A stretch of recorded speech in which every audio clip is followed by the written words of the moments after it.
일단 우리가 수동태라고 하는 개념에 대해서 배울 겁니다. 자, 예를 들어서 이런 걸 한번 볼게. People built the castle. 뭐 이런 문장이 있다라고 한번 해봅시다.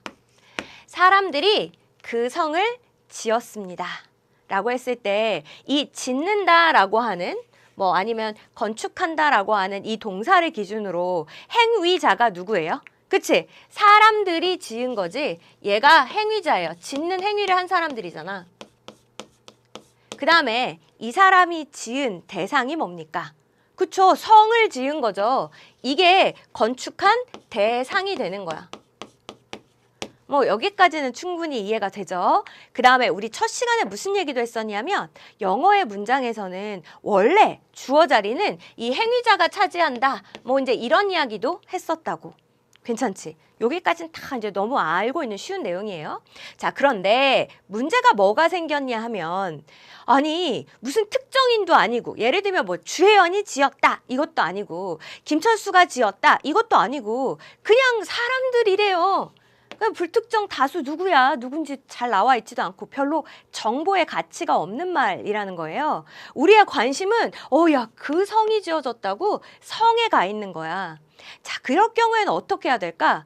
관심도 없는 말을 이 앞에 중요한 주어 자리에다가 떡하니 앉혀둘 수는 없잖아. 그래서 어떻게 돼요? 아, 뭐야? 중요하지도 않은데? 야, 너 좀 빠져줄래? 우리는 지금 이 성에 관심이 있단 말이야. 그래서 성을 주어 자리로 끌어왔어요.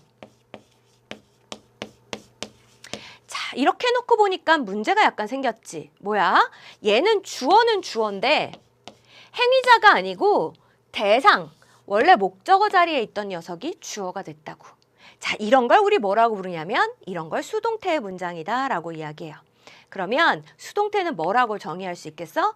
주어가 행동을 직접 한 행위자가 아니라 행동의 대상일 경우 우리는 이걸 수동태라고 한다 이렇게 이야기할 수 있겠고, 아니 여기 목적어 자리에 있던 녀석이 주어 자리로 뛰쳐나갔으니까 좀 표시를 해줘야 될 거 아니에요. 어떤 식으로 표시를 해줄까? 그래, 동사의 형태를 바꿉니다. 어떻게? 비동사 플러스 PP 형태로.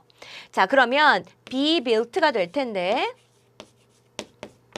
아직도 PP가 뭐지 이러는 건 아니죠? 우리 3단 변화의 세 번째 PP 과거분사라고 했었으니까 지금 여기 시제가 보니까 과거 시제잖아. 그러면 비동사 중에서도 뭘 쓰는 게 좋겠어요? was를 쓰는 게 좋겠다. 그래서 the castle was built 이렇게 되는 거라고. 자, 그 다음에 원래 맨 앞자리에 있던 행위자를 이제 맨 뒷자리로 보낼 거예요. 한때는 그래도 주어, 주인님이었는데 얘가 맨 뒷방으로 쫓겨났지? 그래서 위로하는 의미로 전치사 by를 붙여줍니다. by people, 사람들에 의해서 이렇게. 근데 솔직히 별로 정보자 가치가 없어서 맨 뒷자리까지 쫓겨났잖아. 그러면 얘는 아예 안 쓰는 경우도 상당히 많겠다. 이렇게 보시면 되겠죠. 됐습니까? 오케이. 자, 그래서 the painting was sold라고 하면 그 그림이 판매되었습니다. 요게 이제 수동태죠. 판매를 한 사람이 있겠지. 판매자가 있겠지만 행위자는 그냥 관심 없어. 그래서 여기 안 썼고요. 판매된 대상, 그 그림에만 관심이 있다고. 그래서 지금 대상이 감히 주어 자리에 가서 앉았고 이런 걸 수동태라고 이야기했었지. 형태는 비동사 플러스 PP의 형태로 이렇게 생겼고, 그럼 우리말로는 뭐라고 해석하면 좋을까? 뭐뭐 되다, 뭐 이런 식으로 해석하면 좋겠지. 그래서 그림이 판매되었습니다. 이런 식으로 해석했다니까. 괜찮아요? 아직도 조금 헷갈려? 자, 그러면 조금 더 자세히 우리가 책을 보면서 이야기를 해보자고. 자, 주어가 동작의 행위자. 이게 정상이야. 우리가 알고 있는 원래 영어 문장. 이걸 뭐 굳이 수동태랑 구분 짓자면 능동태라고 부를 수 있겠어요. 자, 그런데 주어인데 동작의 대상이야? 원래 목적어였던 녀석이 주어 자리로 뛰쳐나왔어? 그럼 우리 이거 뭐라고 한다고? 수동태라고 부르고 생긴 거는 BPP 이렇게 생겼다는 거예요. 자, 그런데 이제 여기서부터 잘 들어보세요. 그런데 원래 목적어가 2개 있었던 동사들이 있을 거예요. 요거 우리 2번째 시간에 배우지 않았나? 이제 대표적인 게 give 같은 경우지. give는 누구누구에게 이런 거 간접 목적어라고 불렀었고 무엇 무엇을 주다 이런 거 우리가 이제 직접 목적어라고 불렀습니다. 맞지? 이렇게 목적어가 원래 2개 있던 녀석이란 말이야.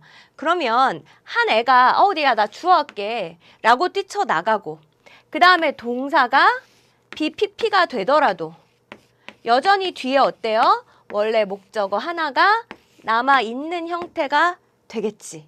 그치? 그래서 여러분이 수동태냐 아니냐 문제를 풀 때 요 뒤에 뭐가 남아있으면 능동태, 이 뒤에 아무것도 없으면 수동태 이런 식으로 푸는 경우도 제가 가끔 봤는데 아 이게 예외가 있을 수 있다. 어떨 경우? 원래 목적어가 2개였을 경우에는 한 녀석이 주어로 뛰쳐나가더라도 다른 하나가 남아있을 수 있다. 요렇게 보시면 되겠죠. 그지? 자, 그래서 우리 이거 배웠었잖아. 목적어가 2개 있는 그런 동사들. ask, 누구누구에게 뭐뭐를 질문하다. tell, 누구누구에게 뭐뭐를 말하다. give, 누구누구에게 뭐뭐를 주다, 보내다, offer, 제공하다, teach, 가르쳐주다, show, 보여주다 이런 것들. 잊어버렸을걸? 지금쯤 되면? 맞지? 그래서 얘네들은 여러분이 다시 한번 암기하셨으면 좋겠습니다. 자, 그 다음에 우리 또 뭐 또 배웠냐면 목적어까지만 있는 게 아니라 목적격 보어까지 나오는 동사들도 배웠었어요. 우리 이제 방금 앞에서도 공부했었고 대표적인 게 keep, believe, think, find, consider, believe, make, call, name 뭐 이런 게 있지. 특히 consider라는 동사의 틀 기억나? 뭐라 그랬었냐면 목적어를 보어라고 생각하다. 뭐 이제 이런 식으로 우리가 배웠단 말이야. 그러면 목적어가 주어하겠다고 뛰쳐나가는 순간 수동태가 되죠. 그 다음에 동사는 어떻게 한다 그랬지? 얘를 내려서 비동사 플러스 PP의 형태로 바꾼다 그랬지. 그러면 이 뒤에 있던 목적어 뒤에 있던 목적격 보어 얘는 어떻게 하냐는 거야. 뭘 어떻게 해요? 그대로 그냥 내려서 써주시면 된다는 이야기입니다. 됐어요? 그래서 우리 원래 목적격 보어까지 필요했던 동사들 뭐 있는지 한번 생각해 볼까? keep, leave, 목적어를 보어의 상태로 유지하다, 두다 했었고 think, find, consider, believe, 목적어 보어, 목적어를 보어하게 생각하다 이런 것도 배웠었고 make, 목적어 보어, 목적어를 보어로 만들다 call, name, 목적어 보어, 목적어를 보어라고 부르다, 이름 짓다 다 했던 친구들이거든. 그래서 역시나 수동태에서도 동사의 원래 틀을 기억하고 있는 건 굉장히 중요하구나. 근데 여기까지 배우니까 어때? 머리가 막 어렵고 뒤죽박죽해. 특히 베이직 강좌를 안 듣고 바로 이제 수동태의 여러 개념을 한꺼번에 배웠으면 좀 힘들긴 할걸? 그지? 자, 근데 제가 어떤 사람이 여러분? 정말 집요하게 여러분이 막 배우기 싫어도 배우게끔 엄청나게 반복을 하잖아요. 이번에도 반드시 알게 될 겁니다. 자, 일단 예문을 한번 볼게요. 영작을 해봅시다. 나는 질문을 받았고 그렇다고 대답을 했다. 잠깐만. 지금 내가 질문하는 거는 우리 영어로 뭐라 그래요? ask 라고 하지? 근데 지금 상황을 봤더니 질문을 한 게 아니고 질문을 받았대요. 그러면 이거는 능동이 아니라 수동인 거지.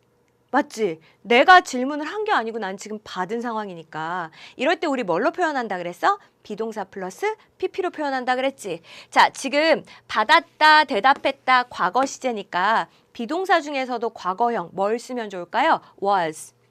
ask의 PP 형태는 뭐야? asked. 이렇게 되는 거지. 그래서 I was asked the question and answered yes 하면 되겠고 아니 쌤 수동태인데요. 뒤에 이렇게 뭐가 더 딸려 있어도 됩니까? 된다 그랬지.